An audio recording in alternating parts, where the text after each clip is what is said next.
In the criminal justice system, counterfeit-based offenses are considered especially heinous. At Amazon, the dedicated detectives who investigate these crimes are members of an elite squad known as the Counterfeit Claims Unit. These are their stories. So I was selling a lot of copies of my book on Amazon. I mean, we're talking dozens per day.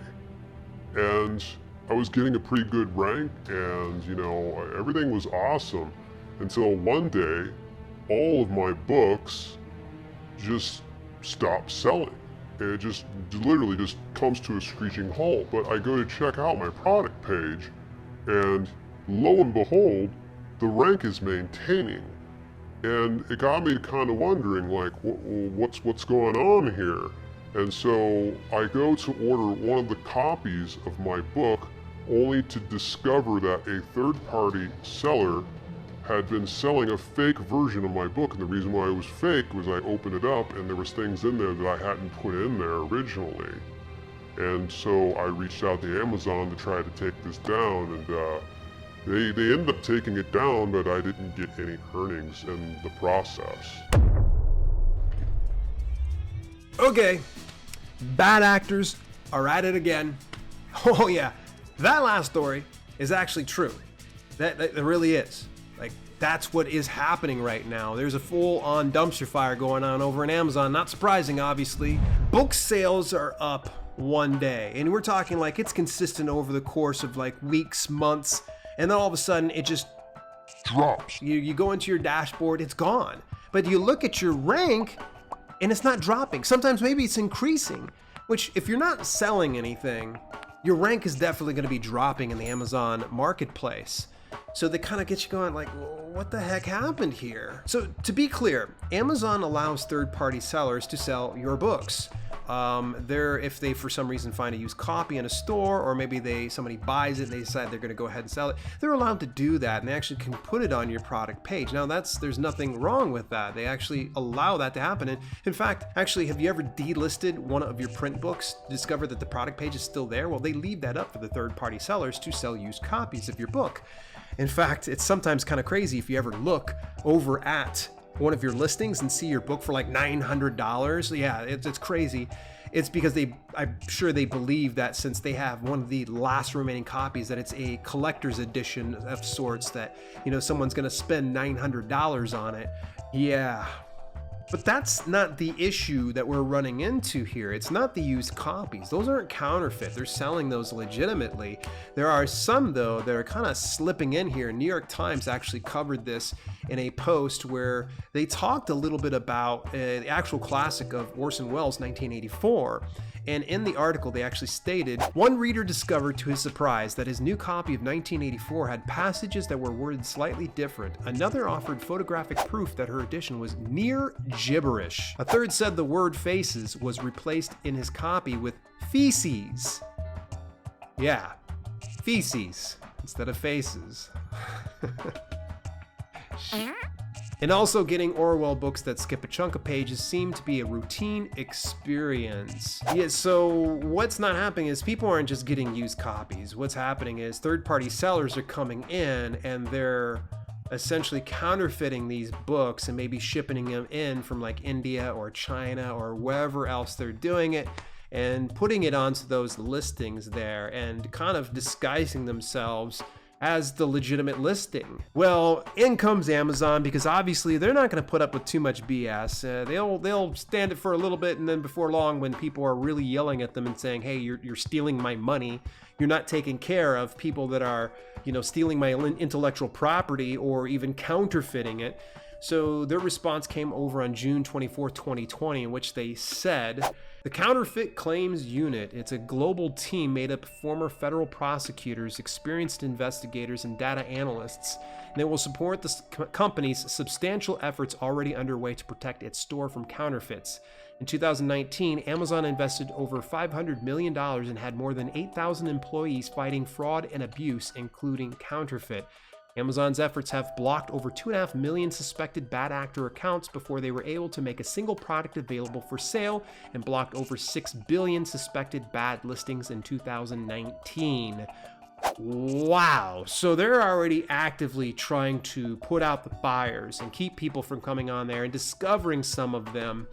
But there's three issues in this. You know, they've got this counterfeit claims unit, and they say up to 8,000 people are working hard inside this. But the problem is how do they enforce that? Sure, they can kick them off of the platform, but it still doesn't stop the fact that someone was counterfeiting goods, making fake things on their platform. So it puts a little bit of mustard on Amazon's face, and they're pretty much saying, oh, well, we'll take care of it. We'll make sure the law is enforced in whatever region it comes from. So the three issues I see here is it's working with regional law enforcement. You know, sure, maybe in the United States they'll be able to kind of take care of some issues, but when you start to get outside of the United States and you go into other regions, whether it be India or China, how much are the law enforcement officials going to help Amazon track down some of these people that are doing counterfeit goods through their company? They actually end up saying they urge governments to give these authorities the investigative tools, funding, and resources they need to bring criminal counterfeiters to justice, because criminal enforcement through prosecution and other disruption measures such as freezing assets is one of the most effective ways to stop them.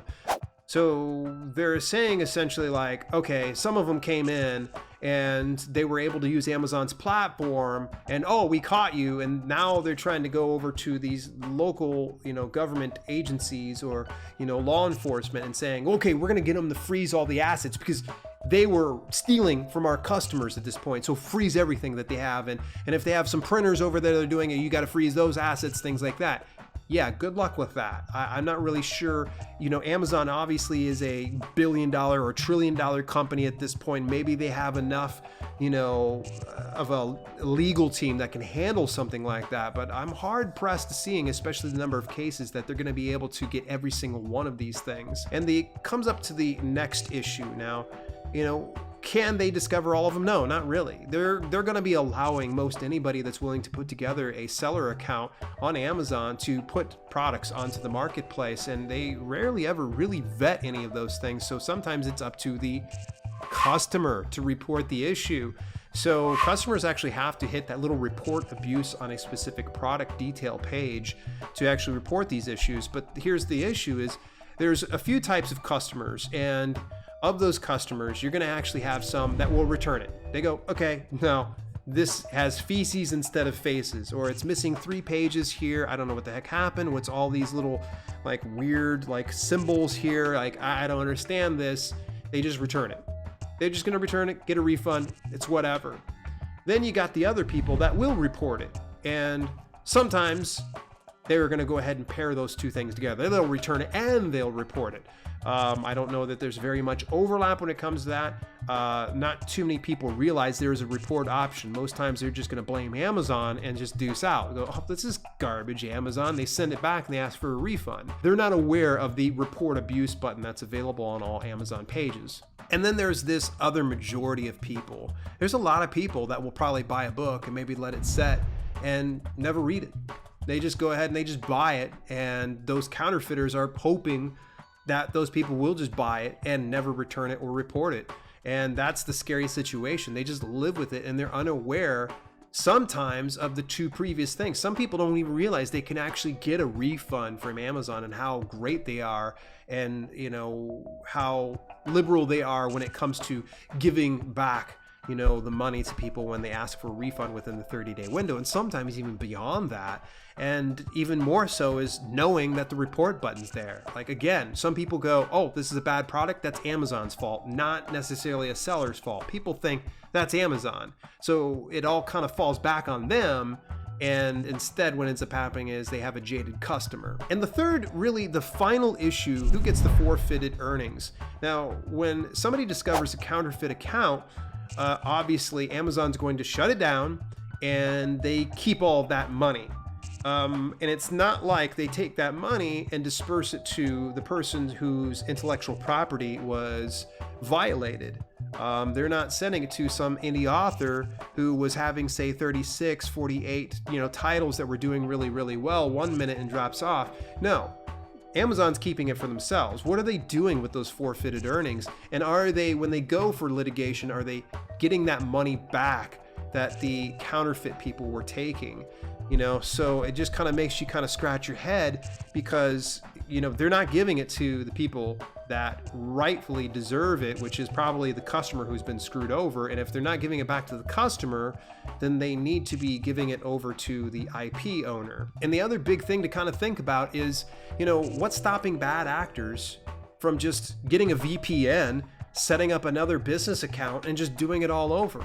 They can just literally, this is stuff that they're used to. They're like, screw it. Okay, I got this account banned. All right, I'll just go in through another way. So I'll just disguise myself as something completely different, get a different LLC, EIN that I can go ahead and file through there, and bing, bang, boom, I'm back in. And that happens quite a bit. I know that inside the self-publishing industry, it happens quite a bit where someone gets banned, they slip back in underneath a different limited liability corporation or a company, or they're doing it through an incorporation of some sort. Hey, if this has been very useful to you and you want to learn a little bit more about how to publish books that sell, and you enjoyed this video, of course, annihilate that like button and subscribe to this channel so that way you don't miss a single one of these videos. And did you know about the Internet Archives pirating books? Well, seemingly pirating books, and they're doing it through the actual library system. So we're going to check it out in this very next video. It's going to blow your mind, the audacity that Internet Archives actually has here. I'll see you there.